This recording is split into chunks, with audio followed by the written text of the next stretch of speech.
turn with me over to Galatians chapter 2. We're going to begin in verse 11 through 14. But when Cephas came to Antioch, I opposed him to his face. This is Paul talking, because he stood condemned. For before certain men came from James, he was eating with the Gentiles, but when they came, he drew back and separated himself, fearing the circumcision party. And the rest of the Jews acted hypocritically along with him, so that even Barnabas was led astray by their hypocrisy.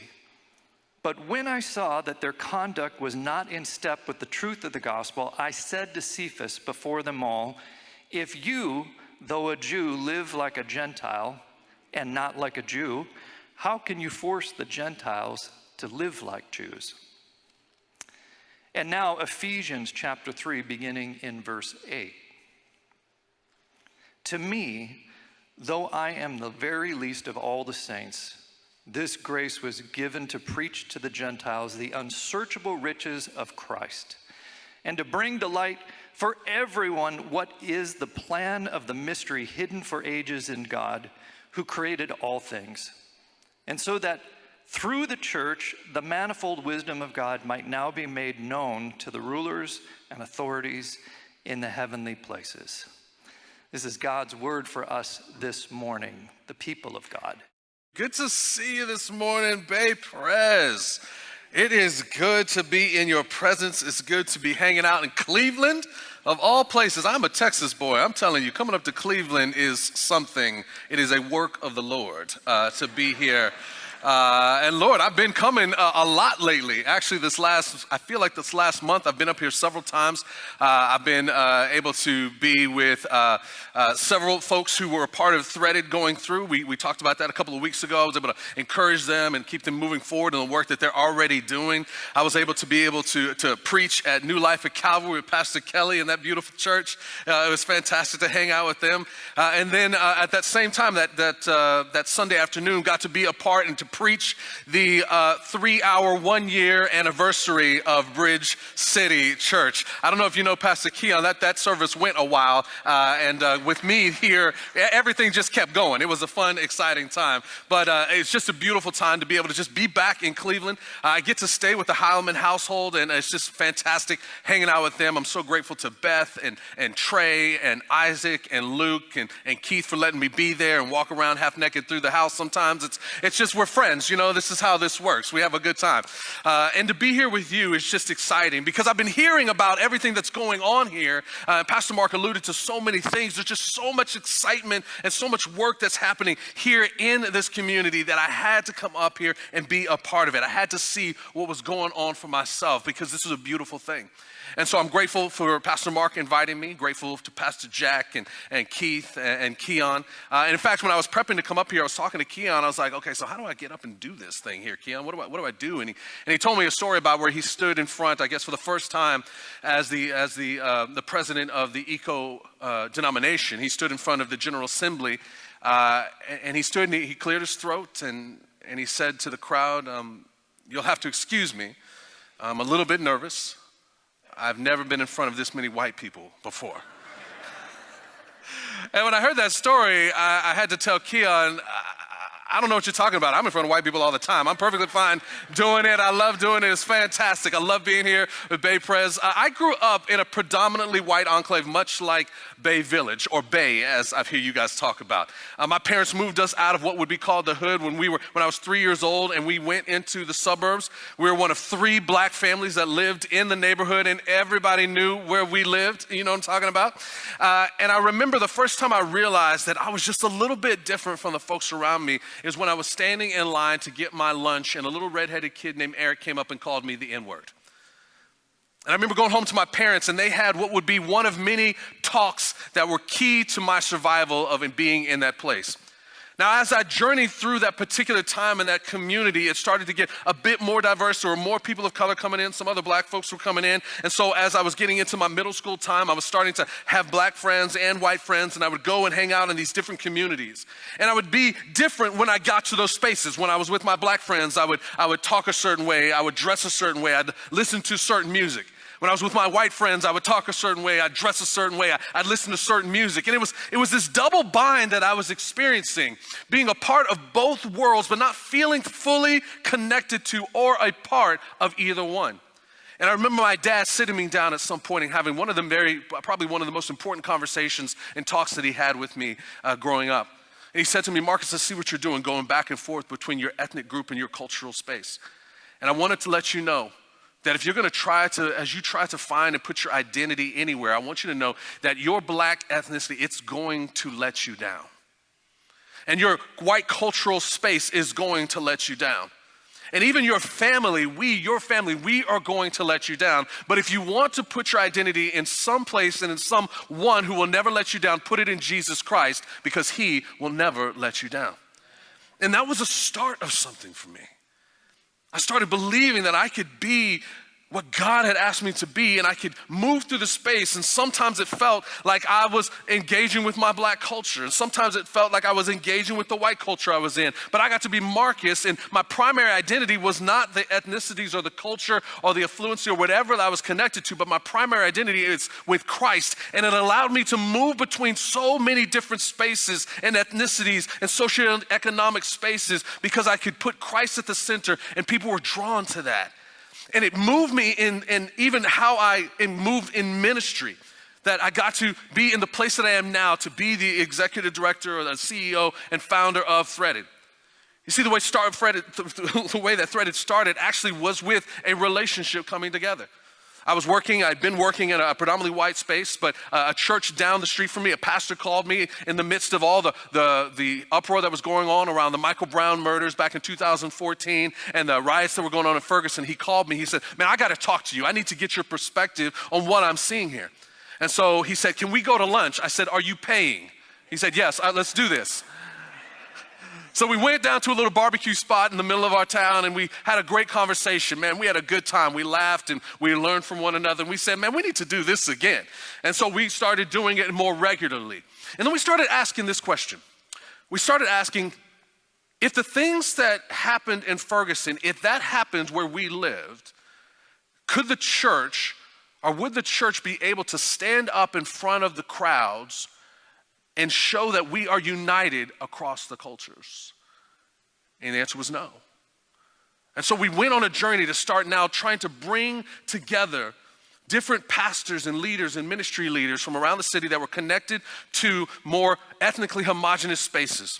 And so we started bringing in black churches and white churches and Hispanic churches and Indian churches and Asian church leaders all into the place. And we started engaging with one another, building relationships with one another, friendships, having really deep reconciling discussions with one another. And we started to grow as a group. And then in 2016, 5 police officers were shot at the end of a Black Lives Matter rally in Dallas. And one of our group members stood up in our meeting kind of right after that, and he said, you know what we need to do? We need to formalize what we're doing here, because it is transforming us, and we need to share that transformation with the world. And that's when Threaded was born. We came up with the name, the logo, the vision, the core values, and the mission. And that mission is fairly simple.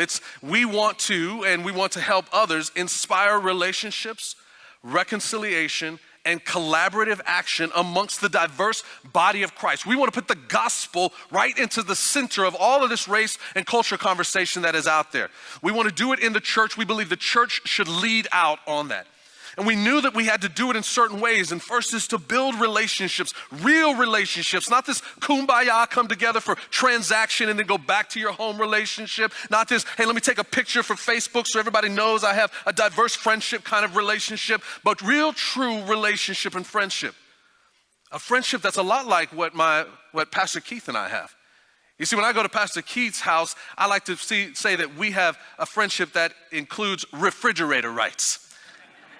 Right? When I go into Pastor Keith's house, immediately I walk in and I can go right to the fridge and start pulling stuff out, and nobody says anything about it. Now, I don't know if I'm supposed to now I think about it. Maybe I'm not supposed to be doing it. No, but we have that. I know where everything is. I know where the silverware is. I know where glasses are. I can get it myself. We are friends in that nature.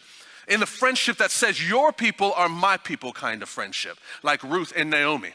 And those relationships can only thrive and really get strong if we have those difficult reconciliatory conversations right? Where there is lament, where there is confession of wrong, where there is forgiveness, and where there's restoration, repentance. That is the kind of reconciliatory conversations we like to engage in and we like to help people have so that their relationships could build even better. But we know that this cannot stop at just building relationships and having conversation, because there are real hurts in our community. There are people who are on the margins who have been allocated to the margins because of the history of racism in our country. Those who are suffering in those spaces. And so we can't just stop it. Isn't it great that we have friendships with those kinds of folks?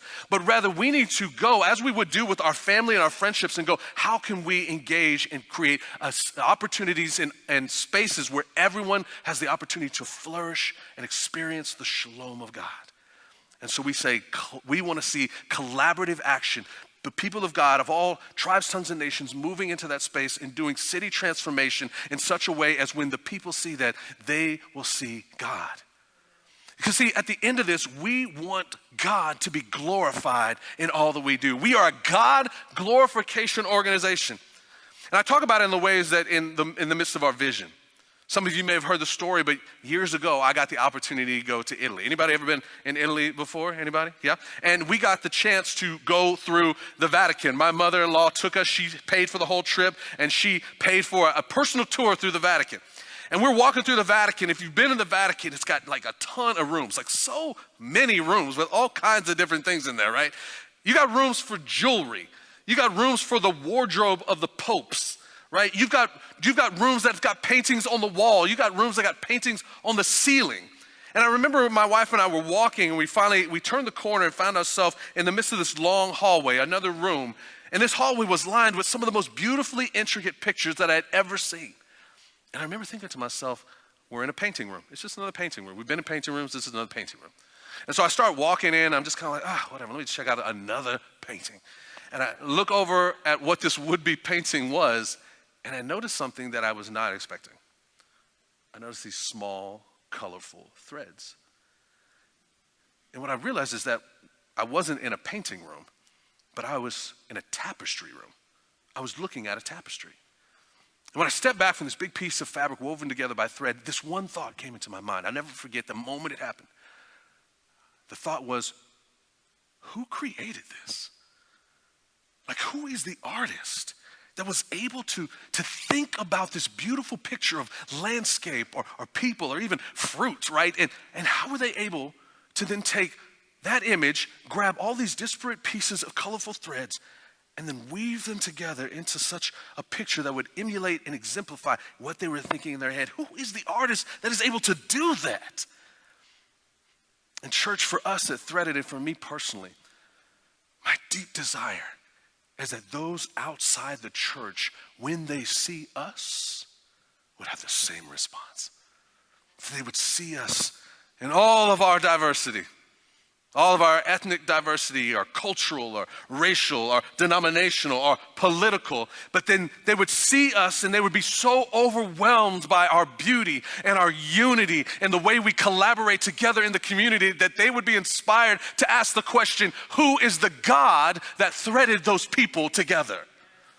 And that's the heart of who we are as an organization. We desire to move the church into a space of collaboration, cross-cultural collaboration in the community for the glory of God. And so when I hear of the things that are going on in Cleveland, of a church, two churches, a black church and a white church, coming together to create a multi-ethnic church in the city that is looking to do work in the community, I gotta come see that. Because that is a beautiful expression of what Threaded desires to see in our lives. And yet we recognize that in the midst of that this is a long history in this area amongst what Bay Pres has been doing. We heard Pastor Mark talking about in the 80s, right? But one of the things that he shared with me when we were kind of prepping and talking about this message is something that's even further historical for you guys. And it really inspired me when I heard this quote that was written in May of 1964 by the Session Committee. It says this. Now, this is back in 1964. The History of Your Church, the elders at that time, stood up and they said this: we are committed to our denominations stand for an integrated church in an unsegregated society. That kind of talk for people coming together to be integrated cross-culturally and talking about looking at a city that would be unsegregated, this was not something that was received well in all spaces. People called them, I'm sure, all kinds of names. You know what? Because this was 2 months before the Civil Rights Act of 1964. 2 months before. This statement wasn't reactive to that act, it was proactive to it. They were taking a stand before it was official that you needed to take a stand or that you should take a stand. They were taking a stand when other people were still fighting for that particular act to not happen. That's when they took that stand. And you got to know that they got called all kinds of names. They had all kinds of critics that called them things, probably called them the same things that they were calling Dr. King and many of the civil rights members at that time, socialist and communist and Marxist, all those things. And yet they stood and they took the stand to say our denomination has a stand for an integrated church and an unsegregated society, and that is how we are going to live and move. That's the history of this church. And we see it continue to grow out over the years, as Pastor Mark has already said, and that is exciting to me. But this is not their mission. And it's not Threaded's mission. But what we're talking about is God's mission. We've read this passage already today, but I'm going to do it again because it needs to be read. It needs to be put in front of us. And I want you to stand with me one more time as we read this. This is Revelation 7, 9, and 10. One more time. And I'm going to ask you to say the last part with me, so be ready so you can put your fullness into it. It says, after this I looked, and behold, a great multitude that no one could number, from every nation, from all tribes and peoples and languages, standing before the throne and before the Lamb, clothed in white robes with palm branches in their hands, crying out in a loud voice. What did they cry, people? Salvation belongs to our God who sits on the throne and to the Lamb. What a beautiful declaration by this multi-ethnic church, this church that included people from all tribes and tongues and nations that are standing in the throne room of God, declaring this to him in all its diversity. Now I want you to look around this room as you stand and shout the same thing to our God. What's missing? All tribes, tongues, and nations. We still have work to do. You may be seated. Now you may be going, but Marcus, this is hard. I live in Bay Village. This space is a homogenous space. And I would say you're absolutely correct. And that is not by accident. You see, there is organized opposition to us really living into this church that is described in the scriptures. Organized opposition, and it is social and it's spiritual. You see, cities are not accidents. Cities are planned. There is a specific reason. There were people who decided that they wanted to create the city in such a way that Bay Pres would exist and look like it does here, and that New Life at Calvary's church would look like it does on the other side of town. That's planned. But even beyond that, there is something even more powerful that is at work here, and that is the spiritual opposition to this. You see, this church that is mentioned in this scripture is not just a good version of the church. It is the perfect expression of the church. When God creates something and does something, it's not good, it's perfect. And when God is doing this, he is doing it in such a way as to have the church live into the fullness of its power as the people of God. And so you can only imagine, as Pastor Kelly said, who would want to stop the people of God from living into their full potential. You see, we have an enemy.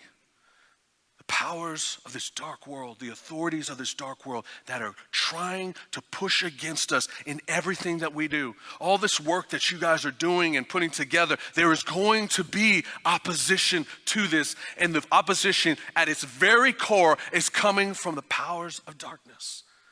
Because the devil knows that when people see a church that looks like this church in heaven, that they will come running to Jesus. Because that's the way God has designed it. And so as we go forward, we've got to know that that there's going to be some opposition in the midst of this work that you have begun and are doing it. And so I want to give you caution to know that it can be very easy, if we're not careful, to be pulled in by the powers of this organized opposition. In fact, we see this happen even in the scriptures. I love that when you're talking about things, that God gives you examples to show you how to do and how not to do things. So if you haven't opened your Bibles yet, open your Bibles up to Galatians chapter 2:11, or open it on your phone or your iPad. We're going to spend just a few minutes in here. We've read it earlier. But as we go through, there's only one thing that I want you to see here and take with you. And it's this: don't let the critics keep you from the kingdom. Don't let the fear of those outside of the work that are critiquing the work that you're doing, don't let them rob you of the opportunity to experience the kingdom that Christ and God has waiting for you. Because it's easy to do, as we will see in this passage.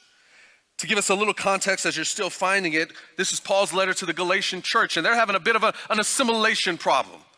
They're having Jews and Gentiles try to create a church. Now, I don't know if you know this, but in the Bible, the two major ethnic groups that are constantly talked about are Jews and Gentiles. There's Jews, obviously, and then anybody who's not Jewish, right, they are the Gentiles. Most of us in this room are probably a part of this Gentile group. And they're trying to make a church, and there's a group of the Jewish community called the Circumcision Party that is, as this church is trying to create, they're trying to tell the Gentile Christians that the way to truly live out this life and to truly be a part of God and Yahweh is you have to do everything that the Jewish community is doing.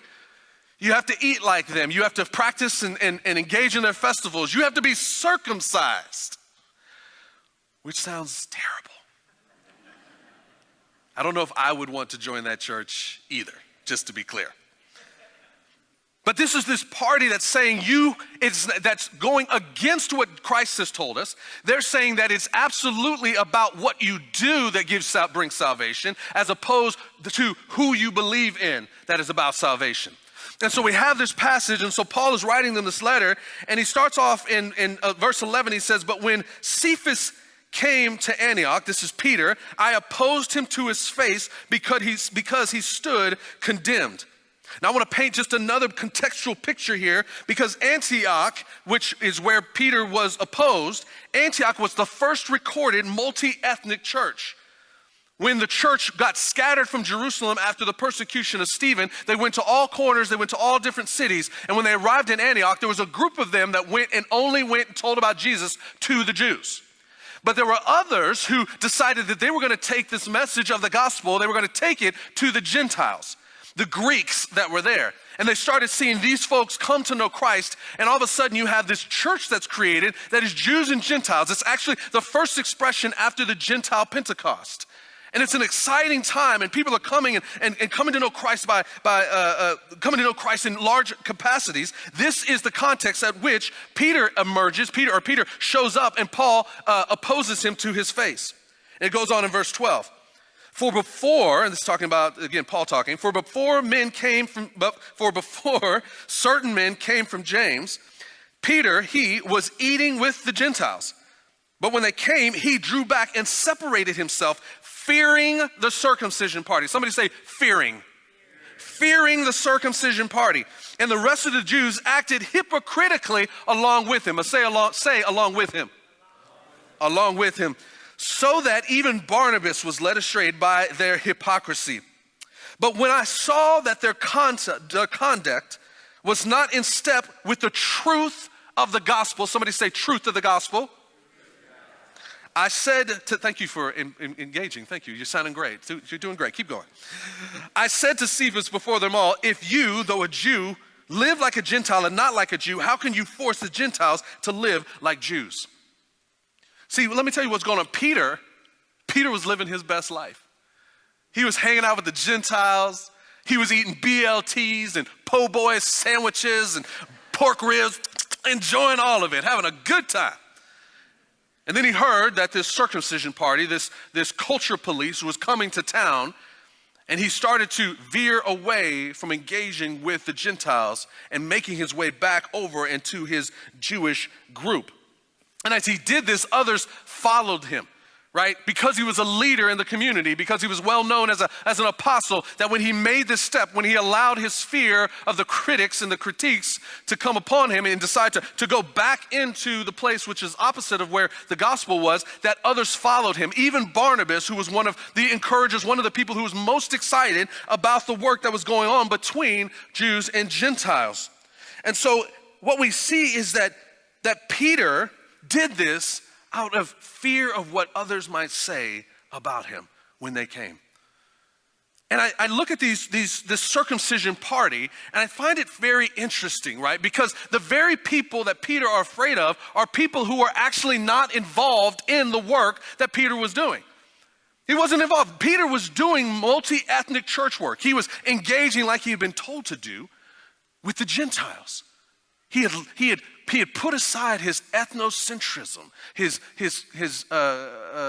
focus on his culture, and decided to mix with those who were of the Gentile ethnicity. This is what had been told to do. God had told him to do that, and he was doing it. And yet you had these folks who were outside who were not doing it, coming and criticizing him, and it caused him to step away from the ministry that God had asked not only him, but Christians to do altogether. And this circumcision party, I think was so interesting is they were not only not involved in the work that was doing, what they were doing was the antithesis of the gospel. That's why Paul is able to say to Peter when he goes to try to appease them that he is out of step with the truth of the gospel. So you have these critics that were not a part of the work and they were not in step with Jesus. And isn't that the way it is sometimes in the work that we do? Isn't that the way it happens? You always got the critics, right? They're usually outside of what's going on. Now, I know this is a great sports town. You guys love your sports here. You got your Browns, right? And you watch that team, and I know several of you are what they call the armchair quarterback. Raise your hand or have your spouse raise the hand for you. You know who you are. You sit in that recliner, you're watching the game with your popcorn, maybe you got your pork ribs with you or something, and you're having your beer, and your belly's hanging out, and you're yelling at the coach because the coach didn't do the right play, critiquing the people who are actually in the game, right? Hello, am I the only person who does the armchair quarterback in here? See, sometimes that's what happens. The critics come from outside of the space and critique the people who are actually playing the game. And you also critique people who aren't doing the right thing. So as I told you, I grew up in a predominantly white space, and I was always about engaging with people from different cultures. I was always about this game that we're doing here. But I would get called out by the people from my ethnicity all the time. They would be saying, "You're a sellout." They would call me Oreo, black on the outside, white on the inside. Because I decided to actually follow what God was telling me, which was to go into all tribes, tongues, and nations. But because I didn't just hang with their crew, I was now somehow not a part of it. See, critics call out from the outside and they call you away from the thing that God wants you to do. And we've got to be aware and to see that. And what's interesting is Peter should have known better. Peter should have known better. Peter was with Jesus when Jesus said, "Go and make disciples of all nations." See, that term nations is in the Greek, it's ethnos, which is where we get our term ethnicity. So Jesus was ultimately saying, go and make disciples of all ethnicities. He was saying to Peter, go and make disciples of non-Jewish folks. So Peter was there when he saw that. And so Peter was not surprising, this work that Jesus had asked Peter to do. And Peter should have known better because he had been in places where he had been critiqued before, and he had fought and battled against those critiques. In the first Pentecost, when the Holy Spirit came down and the tongues of fire came and the people were talking in different languages and all the city came to hear what the commotion was about, some people showed up and saw the apostles there and they saw them talking in these different languages and they said, "Oh, they're just drunk on wine over there. That's what those cats are about." Critics showing up, right? From outside, trying to call you away from something else. What did Peter do? Peter stood up and gave the first gospel presentation right there. He knew, he should have known better. He was battling against the critics right from the beginning. Peter also should have known better because when Peter, he was not only there for the Pentecost, he was also the person chosen to experience the Gentile Pentecost. This is when the Holy Spirit fell on the house of Cornelius. You remember that in Acts 10? He comes that the Holy Spirit falls on this Gentile group, and Peter's the one who says, I see now that God shows no favoritism, that the Gentiles are included. And then he had to go all the way back to Jerusalem and stand in the council and tell them what just happened. And the circumcision party there critiqued him and got onto him for eating with those who have not been circumcised. And he had to stand up and go, I don't know if you know this, I saw the Spirit of God fall from heaven and touch these folks, and they spoke in tongues. I believe God is about this. He stood up against the circumcision party. He stood up against the critiques. He knew how to do it. But when the time came here, in this moment, he decided he made the mistake of falling away and allowing his fear of the critics to overtake him. So you all have been doing such amazing work for years, for decades. And God is doing something really powerful here. And so I want to tell you this story because I know, as somebody who's been in this ministry for some time, is that if nothing else, I can promise you this: as you keep moving towards this thing that God has asked you to do, you will be running into obstacle after obstacle after obstacle. Say that again 3 times fast. Obstacles. And some of that obstacle will be critiques from inside and outside of the church as you move in that direction. Be aware and be ready for that. But stand strong in understanding that God has called us all to move towards this work. And I want you to be able to push through this critique to something greater, because I don't want the critiques to have you miss out on the kingdom. And we push through for a couple of reasons. One, this work, this visual of the body of Christ, it's the future of the American church. Our society is getting more and more diverse, and I don't say that pejoratively. I think it's a beautiful thing. Between the years of 2042 and 2050, we're going to be majority minority in this space, which means the nations are coming to us. Remember, Jesus said, go and make disciples of all nations? Well, the nations are coming here. This is a beautiful opportunity. And those who are 18 and under, this is already a reality. Our kids, our youth, our young people, my kids, my age, 14 and 12, their world is always diverse. Everywhere they go, in the school, in their soccer fields, no matter what, it's always diverse. And they see it on the TV, right? But then they go to their church and they see that it's just homogenous people hanging out together. That doesn't jive with what they're experiencing out there, and it doesn't jive with the message of the gospel or the vision that God gave us of a multi-ethnic church. And so that will scare and tear and move our kids away from the church. This is something that we need to think of for the future of this American church. Why? Because this is the future of the church. The arc of the church ends in multi-ethnicity. It started in Antioch, a multi-ethnic church, and it ends in multi-ethnicity. And we get to be a part of that. And here's the thing, I'm going to tell this, I didn't tell this in the last one. This story of Antioch, we talk about critics. In Antioch, what was really interesting, as I told you before, is you've got these folks who started, Jews who start to go and talk to the Greeks, and they would come together and they made a church. And the people in the city didn't know what to do with this. They knew what to call the Jews who were over in the synagogue doing what they were doing. They knew what to call the Greeks or the God-fearers over there, but they saw this new church being created, this new thing where Jews and Gentiles were doing life together and eating together and worshiping together, and they had no idea, and they were kind of offended by it. And so as critics, they figured out a slur that they could call this group. Does anybody know the slur that they used to call this group? Christians. Critics. On the outside, seeing something that God was putting together, decided to give that movement a name, and it's the very movement that identifies us all. And the identification that led to this name was a multi-ethnic church. The slur of that society was our namesake, Little Christ's Christians. It's a beautiful picture.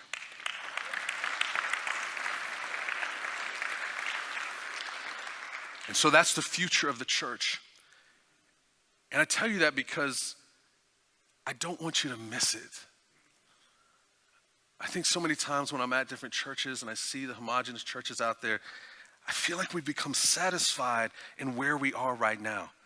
You guys have a great vision of where you're going. You've been moving that direction for decades. You've got all this stuff going. You're moving in that direction. But it can be very easy for some of us in other places and even here to become satisfied with what things look like. To stand and look around the church that you're in, look around your neighbor and go, well, I guess this is just the way it is. But what I'm telling you is that when you get satisfied, in homogeneity, you're actually missing out on God. Because God has created the church to be multi-ethnic for a reason. Because it's for your glory. I'll end with this last story. You know, I come from Texas, and in Texas we have these radio stations. In Dallas particularly, you have a black Christian station and a white Christian station. I don't want to get into it. But I was listening to the white Christian station at Christmas at one point, and there was a story that was shared at that time, and it was a story of a guy who had a father and a daughter. And they found themselves at a carnival, and they're just, at the carnival spaces, and of course they're throwing all this stuff to try to win the prizes, and the dad wins a prize for the daughter. He says, you get to pick whatever you want, baby, what do you want? And so she looks up on the wall there, and she sees these string of pearls, and so she gets these pearls, and she loves these pearls. She puts them on, she wears them everywhere, she sleeps in those pearls, she showers in those pearls, she loves those pearls. And then one day the father comes into her bedroom as she's sitting there to put her to bed, and she's sitting there, she's got her pearls on, and she's just loving those pearls, and he says, baby, do you love me? She says, oh, daddy, I love you so much, daddy. He says, well, baby, if you love me, I want you to give me those pearls. She's like, oh, daddy, I love you so much, but I really love these pearls. He's like, okay. Next day he comes in, baby, do you love me? Daddy, I love you so much. Well, if you love me, baby, will you give me those pearls? Daddy, please don't make me give you these pearls. Daddy, I love you, but I love these pearls. And this goes on for several nights, night after night. And then one time the dad shows up and he comes in there, and the little girl's sitting on the bed and she's crying. She's got her hands cupped in her lap. And he's like, baby, what's going on? Why are you crying? And with tears running down her face, she lifts up her hands. She opens them up, and there are those pearls. And she's like, Daddy, I love you, and I want you to have these pearls. If you're a dad, you just know, like, your heart's just destroyed. He takes the pearls, and he kisses her on the forehead and puts the pearls in his pocket. And then he reaches into his other pocket, and he pulls out a real set of pearls. Because you see, what she had before was counterfeit. It wasn't the real thing. It was just enough to look like the real thing, but it wasn't real. You see, the homogeneous church experience is fine, but it's not the real thing. It's not where we're headed. It's not the fullness of what we are headed for and what God has for us. He has a string of pearls that are genuine. And that is this multi-ethnic church experience. And so I am grateful for the work that you all are doing, leading that in your city, and want to encourage you to keep moving in that direction and not let yourself get stopped by the obstacles out there and the critics. So what about you? As you hear this, how is it affecting you personally? What can you do to participate in this work that Bay Pres and New Life and Bridge City are doing together? What do you need to move to the side so that you can participate in this work? Not only for the growth of this ministry, but for the growth of your own self spiritually. To be able to hear and experience God in ways you've never experienced before, because you're hearing a perspective and through a lens of people who see God differently. What are you going to do? And what about us, we, Bay Pres? How can we be a part of living into what your elders said a long time ago, that you would see an unsegregated, not just church, but community? What can you do as the body of Christ here in Bay Village to seek and create opportunities for the walls of separation to be broken down? What can you do? And imagine what God can do through a people that decide to walk with him in his mission in this way. Imagine what God will do through you individually. Imagine what God will do through this church, through your relationship with New Life at Calvary, through Bridge City Church. Imagine what God will do. you are ready for this. And I'm excited to see what God's going to do. May God bless the ministry of Bay Pres, of New Life at Calvary, Bridge City Church, and all those who are a part of it.